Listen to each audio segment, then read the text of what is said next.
Good day, everyone. In today's discussion, we're going to tackle about tournament and judges in different contexts. Now, let's go over to the tournament first.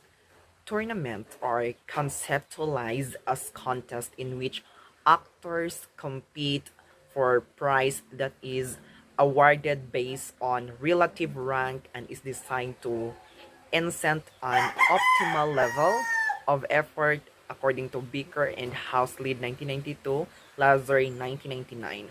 The prize is optimal when it maximizes the productive output of the tournament, including all participants according to Nobre 1989, Nobre and Thorman 1994, Lazier and Rosin 1981. If the prices spread, like the difference between post and pre-promotion wages, is too small, contestants are too incented to compete so that the total productive output of the tournaments drops. A price spread that is too high can also be detrimental because it induces so much effort that contestants must be broadly compensated. Again, reducing tournament efficiency. Tournament design, therefore, involves strategically choosing optimal prizes spreads that maximize productive output of the tournament. A key idea underlying tournament theory is that there are clear winners and losers. The win percentage is the likelihood that any given contestant will win the prize.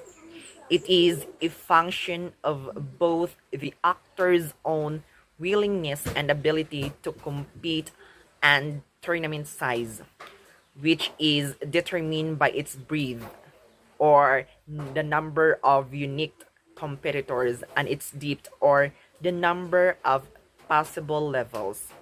The argument that underlie winning and losing presuppose the existence of rational economic actors who underlie winning. What I mean is seek to maximize their individual utility with the prize as predominant motive. There is an empirical findings on the tournament. It was largely to one theoretical result, namely that larger rewards are necessary to provide proper incentives or competitors as the probability of promotion deviates from one half according to Gibbs 1993. It was supported also by Leonard 1990. He found out that support for this result when he found out that pay differential were greater the lower the promotion rate and between levels higher up the corporate ladder. However, Main or Riley and Wade 1993 subsequently found that the size of the prize received on promotion, like just for example the CEO, is positively influenced by an increase in the number of the firm's executives on the board of directors of the company of a subsidiary. What did judges do? Actually, judges that provides instruction to juries prior to their deliberations and in the case of bench trials, judges must decide the facts of the case and make it a ruling. Then, what is the power of judge? Public official vested with the authority to hear, determine, and preside over legal matters brought in a court of law. Have you ever tried to ask yourself about how judges think? Well, the judges think is broad and insightful, yet at times, even as Posner explores some issues in more depth than necessary. Nevertheless, he comprehensively challenged conventional wisdom, about what judges do and should do when deciding difficult legal issues. How judges thinks open on his summary, Posner, on his 9 theories that purport to describe judicial decision making. For instance, the attitudinal theory hypothesizes that judges' rulings are best explained by political preferences, and Posner cites studies that support this theory, and other theories focus on how strategic, psychological, and organizational factors affect judges' thinking. These wide ranging theories are not necessarily mutually exclusive, but Posner's main interest is in two particular theories, which is pragmatism and legalism.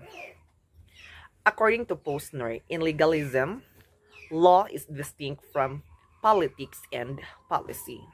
It is the realm of rules, rights, and principles. In pragmatism, by contrast, law, at least in so far as the studies of judges is concerned, is whatever judges do in their official capacity unless they go wild and court impeachment for being usurpative. Now let's go over to the two about what judges ask. The first one is judges as liar. Lying is the nature of judicial activity. One must get over to the moral angst about that and quarrel instead about what law judges make, when, and how fast. Courts, by their very nature, are institutions designed to resolve conflicts between parties. In any judicial system in which present resolutions of conflict, such as individual case decisions, have some degree of presidential weight, courts to make law, public policy, or at least public choices. Worrying about whether judges ought or ought not to lie is foolhardy. Judges necessarily lie because that is the nature of the activity they engage in. Now let's go to the last one about what judges ask and its three types. Advice giving occurs when judges recommend but do not mandate a particular course of action based on a rule or principle in a judicial case or controversy. Despite the advice giving's deployment in cases and controversies, the court often expresses ambivalence about dispensing advice. The court, by providing advice, enters in a conversation with the political branches and embraces its partnership. As the only federal officials with life tenure and guaranteed salary, federal judges have structural advantages that enable them to stand above the political fray and provide other officials with a detached, perhaps unpopular perspective. Now, this is the last topic of my discussion about the three types of advice giving. The first one is clarification. Flags ambiguity and gaps in statutes and offers guidance for the political branches in resolving the ambiguity. Through clarification, the court can both guide legislative and determination and avoid needless friction with democratically elected representatives. The second one is what we call self alienation, a two-step strategy for courts to provide counsel when they cannot use the power of judicial review. Judicial review.